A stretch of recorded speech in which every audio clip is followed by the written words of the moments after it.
नमस्कार दोस्तों, आप सभी का एपी हिस्ट्री क्लासेस में हार्दिक स्वागत है। दोस्तों, आज हमारा जो टॉपिक होगा, हम लोग बात करेंगे आज मुहरें के बारे में कि मुहरें क्या होती हैं और मुहरों को ही रिलीफ स्थापत्य भी कहा जाता है। तो मुहरों के बारे में बात करेंगे और कैसे क्वेश्चन आता है मुहरों से और किस मुहर पे किसका अंकन हुआ है, इसके बारे में किस पशु का या किस पक्षी का या किस मानव का अंकन हुआ है उसके बारे में बात करेंगे। तो आइए टॉपिक की तरफ चलते हैं। मार्कर आ जाइए। देखिए, मुहरे या इसी को रिलीफ स्थापत्य भी कहा जाता था। क्या कहा जाता था? रिलीफ स्थापत्य भी कहा जाता था। थोड़ा सा ये समझिएगा, नाम याद रखिएगा, रिलीफ स्थापत्य। अब देखिए, इसका निर्माण कैसे होता था, किसका? मुहरों का। तो काचाली मिट्टी, गोमेद मिट्टी, चर्ट मिट्टी एवं सेलखड़ी की मुहरें बनती थी। मतलब जो मुहरें होती थी वो किसकी किसकी होती थी? तो काचाली मिट्टी की होती थी, गोमत की होती थी, चर्ट द्वारा बनती थी, मिट्टी की होती थी, सेलखड़ी की मुहरें बनती थी। लेकिन इन सब में हम लोग देखेंगे कि सबसे ज़्यादा सेलखड़ी की प्राप्त होती है। आगे लिखा भी होगा सर्वाधिक। देखिए यहाँ सर्वाधिक मुहरें सेलखड़ी की बनी हुई थी। तो क्वेश्चन ये बनेगा, औपचारिक रूप से बनना भी चाहिए, कि सिंधु घाटी सभ्यता में जो मुहरें थी सबसे ज़्यादा किसकी बनती थी? तो सेलखड़ी की। ठीक। अब देखिए यहाँ पे सर्वाधिक मुहरें सेलखड़ी की बनी हुई हैं, लेकिन अपवाद भी है। सर्वाधिक देखिए, सभी नहीं लिखा है यहाँ पे। देखिए, सभी लिखा रहता कि सभी मुहरें सेलखड़ी की बनी होती, तो ये स्टेटमेंट गलत हो जाता। यहाँ पे लिखा है कि सर्वाधिक मुहरें सेलखड़ी की बनी थी, मतलब कुछ और की भी बनती थी। तो देखिए यहाँ पे अपवाद, लोथल और देसलपुर से तांबे की मुहरें मिली हैं। तो क्वेश्चन ये बनेगा कि लोथल से ही बनना चाहिए क्वेश्चन कि कहाँ से तांबे की मुहरें मिली हैं। तो लोथल और देसलपुर से। अब देखिए यहाँ पे लोथल से सोप स्टोन की मुहरें मिली हैं। तो क्वेश्चन ये बनेगा कि सोप स्टोन की मुहरें कहाँ से प्राप्त हुई हैं? तो लोथल से। ठीक। अब इधर देखिए, मुहरों का जो आकार या प्रकार जो होता था वो गोलाकार, वर्गाकार, घनाकार और बेलनाकार होता था। लेकिन सर्वाधिक मुहरें जो होती थी वो वर्गाकार होती थी। देखिए यहाँ पे सर्वाधिक मुहरें या सर्वाधिक प्रचलित थी कौन? वर्गाकार मुहरें। प्रचलित वही होगा जिसकी संख्या ज़्यादा होगी या कुछ विशिष्ट होगी। तो वर्गाकार मुहरें सर्वाधिक प्रचलित या सर्वाधिक थी। अब देखिए, जो बेलनाकार मुहरें थी मोहनजोदड़ो से, कहाँ से? मोहनजोदड़ो से बेलनाकार मुद्रा भी प्राप्त हुई है।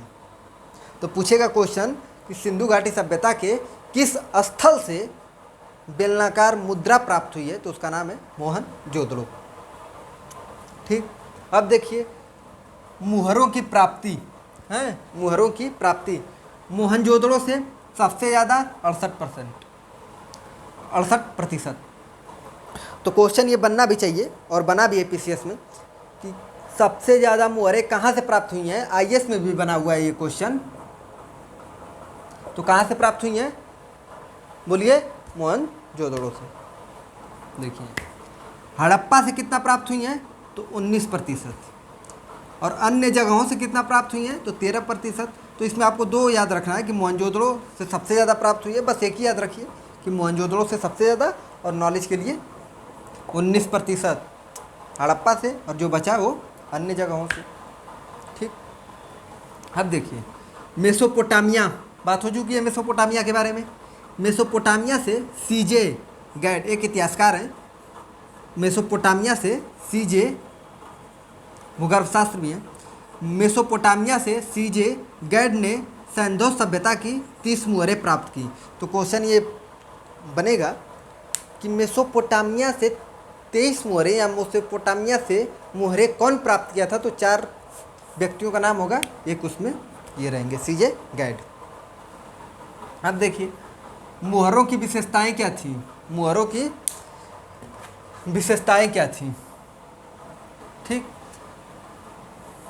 सैंधव लिपि, बात हो चुकी है सैंधव लिपि के बारे में, हो चुकी है ना, कि सैंधव लिपि भावचित्रात्मक है, जो अभी तक पढ़ी लिखी नहीं गई है। सैंधव लिपि एवं सैंधव धर्म के बारे में अभी बात करेंगे हम लोग आगे, तो सैंधो लिपि एवं सैंधो धर्म की अधिकतम जानकारी, किसकी अधिकतम जानकारी मुहरों से प्राप्त होती है, मुहरों से, मृदभांडों से प्राप्त होंगी। तो यहाँ पे लिखा हुआ है सैंधो लिपि सैंधो धर्म अधिकतम जानकारी मुहरों से प्राप्त होती थी। अब देखिए, इसे हड़प्पा संस्कृति की सर्वोत्तम कलाकृति कहा जाता है। किसे कहा जाता है? तो मुहरें को। तो क्वेश्चन ये बनेगा कि हड़प्पा, यहाँ देखिए, हड़प्पा संस्कृति की सर्वोत्तम कलाकृति किसे माना जाता है? तो मुहरों को या उसी को रिलीफ स्थापत्य को। अब देखिए, इस पर, किस पर? रिलीफ स्थापत्य या मुहरों पर। इस पर सबसे ज़्यादा अंकन पीपल वृक्ष का है। किसका? पीपल वृक्ष का। तो ये IAS में पूछा जा चुका है या पूछा जा भी सकता है कि मुहरों पर सबसे ज़्यादा अंकन किसका हुआ है? तो पीपल वृक्ष का। इसके बाद, किसके बाद? तो पीपल वृक्ष के बाद एक श्रृंगी पशु, एक श्रृंगी पशु का अंकन प्राप्त होता है। तो क्वेश्चन बनेगा कि सिंधु घाटी सभ्यता से जो मुहरें प्राप्त हुई हैं उस पर सबसे ज़्यादा अंकन किसका है? तो पीपल वृक्ष का। जब पीपल वृक्ष ऑप्शन में नहीं रहेगा तब क्या करेंगे हम लोग? एक श्रृंगी पशु को टिक करेंगे। यहाँ देखिए, अब देखिए, इसके बाद, किसके बाद? तो एक श्रृंगी पशु के बाद, इसके बाद हाथी, बाघ, बारहसिंघा, मगरमच्छ, भैंसा, गैंडा, सांड आदि का अंकन प्राप्त हुआ है, ठीक, मुहरों पर। लेकिन ये देखिए IAS का, गाय और ऊंट का अंकन नहीं हुआ है। तो ये अपवाद है। तो क्वेश्चन बन सकता है कि सिंधु घाटी सभ्यता के मुहरों पर किसका अंकन नहीं हुआ है? तो दो याद रखिए, एक गाय और दूसरा ऊंट, ठीक।